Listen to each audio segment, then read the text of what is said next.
Selamat jumpa dalam Inspirasi Sabda bagi Keluarga.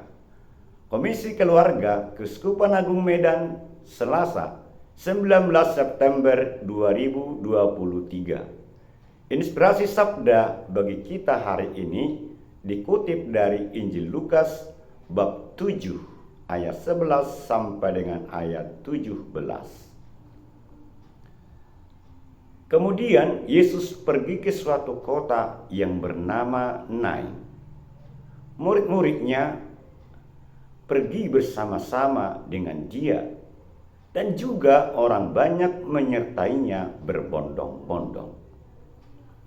Setelah ia dekat pintu gerbang kota, ada orang mati diusung keluar, anak laki-laki, anak tunggal ibunya yang sudah janda. Dan banyak orang dari kota itu menyertai janda itu. Dan ketika Tuhan melihat janda itu, tergeraklah hatinya oleh belas kasihan. Lalu ia berkata kepadanya, "Jangan menangis."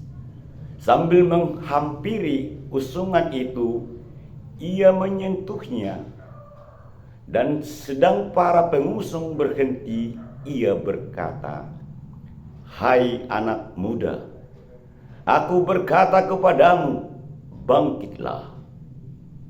Maka bangunlah orang itu dan duduk dan mulai berkata-kata. Dan Yesus menyerahkannya kepada ibunya. Semua orang itu ketakutan. Dan mereka memuliakan Allah sambil berkata, "Seorang nabi besar telah muncul di tengah-tengah kita, dan Allah telah melawat umatnya."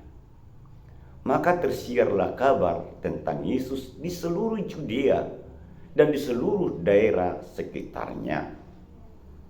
Demikianlah sabda Tuhan. Terpujilah Kristus. Saudara-saudari yang dikasihi Tuhan, kita semua tahu dan percaya bahwa Yesus datang ke dunia untuk menyelamatkan manusia. Untuk itu, ia mengajar dan memberi teladan hidup kepada manusia supaya manusia itu beroleh keselamatan dari Allah. Selain itu, Yesus juga bertindak sebagai Tuhan yang begitu mengasihi manusia serentak, yang memiliki kuasa penuh atas seluruh kehidupan manusia. Dalam Injil hari ini, Yesus pergi ke kota Nain bersama dengan murid-muridnya, dan orang banyak berbondong-bondong menyertainya. Apa yang terjadi, saudara-saudari? Setelah dekat gerbang kota itu, ia melihat ada orang mati diusung keluar untuk dikuburkan. Anak laki-laki, putra dari seorang janda. Dan pada waktu itu banyak orang menyertai janda itu. Ibu itu sangat berduka.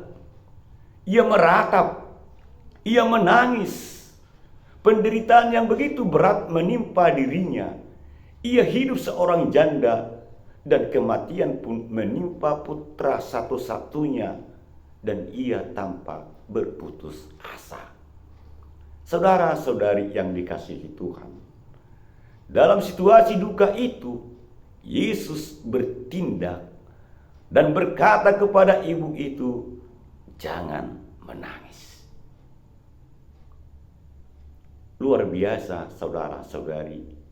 Ketika mengalami suatu musibah berat, ada orang lain menyapa kita.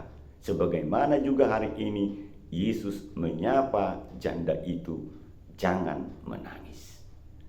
Kemudian Yesus menghampiri usungan itu dan menyentuhnya.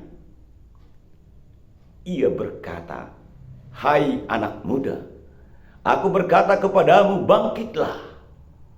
Perkataan ini sungguh luar biasa. Yesus bertindak sebagai Tuhan dan menunjukkan bahwa Ia berkuasa atas kematian dan kehidupan manusia.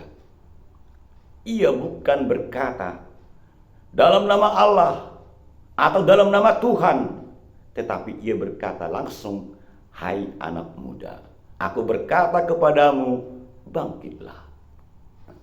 Mendengar perkataan itu, anak muda itu segera bangun. Ia duduk dan mulai berkata-kata. Kemudian Yesus pun menyerahkannya kepada ibunya. Saudara-saudari yang dicintai Tuhan, menyaksikan peristiwa itu, semua orang ketakutan dan takjub. Kemudian mereka memuliakan Allah. Mereka berkata, seorang nabi telah muncul di tengah-tengah kita dan Allah telah melawat umatnya. Kabar itu pun tersiar ke seluruh Judea dan sekitarnya. Saudara-saudari yang dicintai Tuhan, penginjil Lukas dengan jelas memberitahukan kepada kita bahwa peristiwa Yesus membangkitkan janda itu bukanlah hoaks, tetapi fakta sejarah, fakta nyata di mana pada waktu itu banyak saksi mata yang melihatnya. Lalu saudara-saudari, apa makna bacaan ini kepada kita? Yesus adalah Tuhan. Ia berkuasa atas kematian dan kehidupan manusia. Ia berkuasa membangkitkan orang mati. Dan dalam kitab suci berulang kali atau ada 3 kali Yesus pernah membangkitkan orang mati. Selain membangkitkan putra janda itu, Yesus juga pernah membangkitkan putri Jairus dan membangkitkan Lazarus dari yang mati. Selain itu, sebagai orang yang mengalami mujizat itu dan orang-orang yang menyaksikannya sendiri, diharapkan agar melalui peristiwa mujizat itu mereka memiliki iman, semakin beriman kepada Allah dan memuliakan Allah.